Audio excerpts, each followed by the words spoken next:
Okay, so this is a brief explanation into March Madness. So I've just updated today, March 12th, 2018, and here's how you should read this form. I'll make this a little bit bigger so you can kind of see it better. So basically, the way it works here is the teams across the top, this is the higher seed win percentage. The teams down here is the lower seed. So for example, in the East region, we're going to have Villanova playing the winner of LIU and Radford. And now, I'm going to tell you, well, as you can see here, the number 1 seed has beaten the number 16 seed 100% of the time. They've played 132 games, and the number 1 seed has beaten the 16 seed 132 times. Now, one of these days, there's going to be an upset, but I would not pick it if I were you. But what I would say is there's actually some notes here. So number 1 seed has beaten the 16 seed 100% of the time. The number 1 seed has beaten the 8 seed 80% of the time. They're 68 and 17. I'm surprised that doesn't seem right, but maybe that's correct. The 4 seed, so if you go over here to the 4 seed, has beaten the 8 seed. So if I go over here to the 4 seed has beaten the 8 seed here 36.4% of the time. Now you would think the 4 seed would have a winning record, but they actually have a losing record against the 8 seed, so that's kind of weird. But that's what happens. And then the 7 seed has never beaten the 11 seed. So if I go over here to the 7 seed here, they have never beaten the 11 seed, but they've only played 3 times. So if you pick that game, good luck. So anyway, that's kind of a basic thing on how to read the chart. I've actually put in here the first round games. So you can see that the top seed Villanova, or I shouldn't say Villanova, the number 1 seed has beaten the number 16 seed 100% of the time. Now what I would recommend, I actually did compile something here that's a little bit helpful here. Just if you want to use 100, you can, but I did compile this information here. The number 1 seed has a record of 159 and 4 versus the number 10 through 16 seeds. So rather than use 100%, you may want to use 0.975. So, so for example, I'm going to do a simulation, and I'm going to pick a bunch of random numbers. Random numbers. Okay, so if I do a bunch of random numbers from 1 to 1,000, now I'm just going to copy these down. That's probably more than I need. Now, so if I copy these and then if I paste special values, those numbers will quit changing, okay? So the idea here is that the 1 seed wins if this number is less than, let's see, I'm going to use 975, okay? So according to this, let's put this down here. So I got a number of 142, 140. So what I can do is I can say the winner here of the first game, the 1 versus 16, will be Villanova. So Villanova. And they are the 1 seed, so I'm going to put that there. Now let's go with the 8-9 game. The 8 seed has beaten the 9 seed 53% of the time, 0.532. So the idea here is I'm going to say that the 8 seed wins if the number is less than 532. So you can see this number is greater than. So what I'm doing is I'm going to pick the 9 seed to win this game.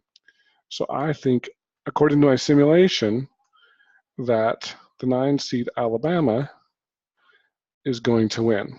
Okay, now you should keep doing this down for all the numbers that you need. Okay, and if I would keep going with the first round, but just to show you how this works. So now I've got a 1 versus 9 matchup. So in order to know how that has happened historically, 1 versus 9. So I've got the 1 seed versus the 9 seed. The 1 seed has beaten the 9 seed 90% of the time, 0.905.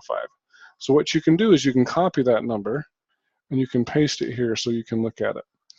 So normally I would fill this out all the way down here, but I'm just going to use this next number. So I'm going to pick the one wins if the number is less than or equal to, maybe I should put equal to there, 905.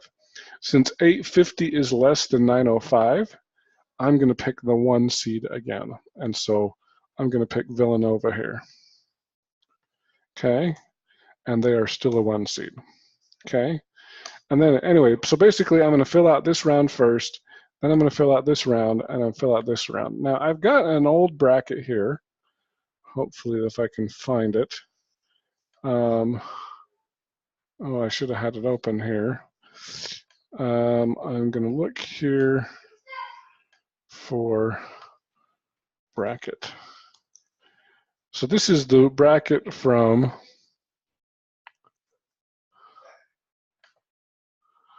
oh geez, why am I not seeing that? Let's try this again. Bracket.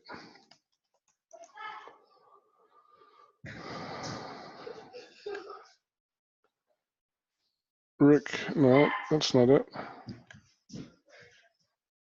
Oh, I found it this morning.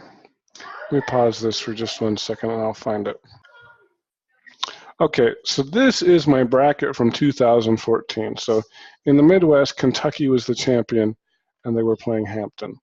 So the idea here is I went through and I filled out all my brackets. So Kentucky was the Midwest champion. I've got Providence is the East champion.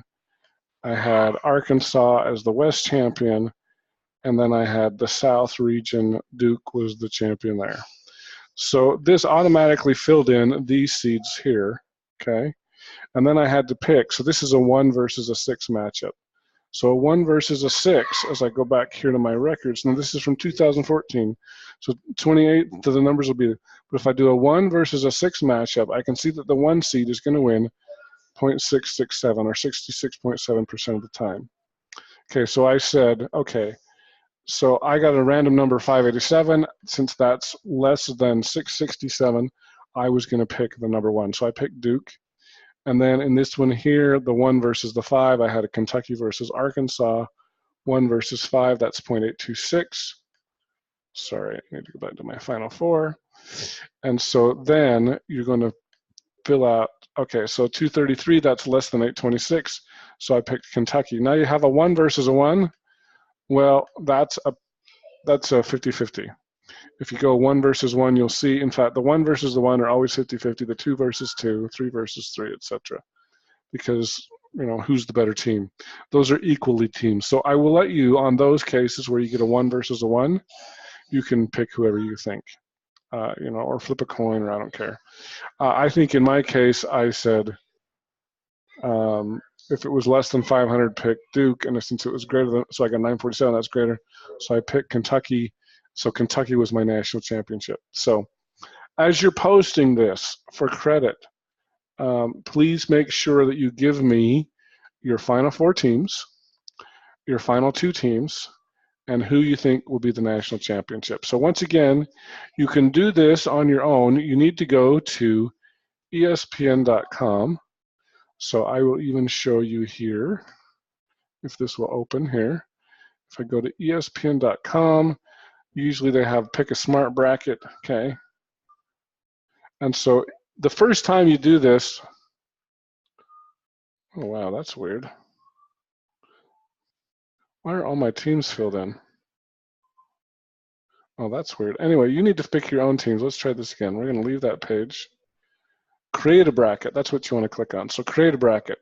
So you can do this 2 ways. You can do it one way where you just pick the teams yourself, you know, whatever. Obviously, I would never pick Creighton to beat Virginia, but you know, you could if you think that'll happen, and you'll just pick your teams. The other way is you have to follow your bracket. So as my bracket here, okay, here's what I had. So I had Villanova and I had Alabama.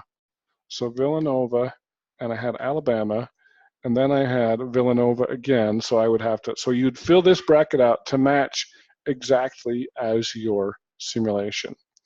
So the idea here is I have some groups, okay? I'm not going to save that. So, but normally you would want to save that. So my groups, one of them I know is called UVU. Let's see here if I can find it here. Oh, maybe it's called UVU statistics. Oh man, maybe it's called Math 1040 or 2040. I'll have to find it. But anyway, I've got my group there. I will post the information to find it, but you should be able. UVU, maybe it's under Bennett. UVU. Let's see how good of a search thing this is. It's not very good. I'll have to find it. I'm going to copy the one that I had from before. At any rate, so find the bracket. I will post the information on Canvas, and then you can. So you need to. So if you want to get credit, just go ahead and do the tournament challenge. You can pick it any way you want, who you think. That's one way to do it. And then the other way you have to do it is you pick you follow your simulation. So just like I kind of demonstrated there. And then with your simulation, you also need to give me the final four, the final two, and the national championship. And I don't care about the tiebreaker, pick the score, but you can pick the score if you want. And then the other thing is make sure that you have to actually post this spreadsheet on the simulation bracket. So there'll be two assignments. There'll be one that you can just pick anything you want, and you'll post that. Give me the final four, the final two, and the number one team, the team that wins the whole thing. And then you have to do the simulation. The simulation, you have to fill out this completed bracket with your legend here, and this has to be completely filled out. So you got to do it for the East, the West, the South, the Midwest, and then once you do that, you have to fill out your final four. Now, theoretically, like let's say I had Kansas here, I believe it will put Kansas in your final four. Oh no, it won't. You'll have to do that yourself. I thought I'd fix that one time, but anyway. So fill that out yourself, and you can use this for your simulations. So if you have any, so just a reminder, this has to be done by Wednesday night, March 14th, because the first games begin March 15th at 10 a.m. So that's the deadline. I won't take anything after March 14th, so just make sure you get it in on time.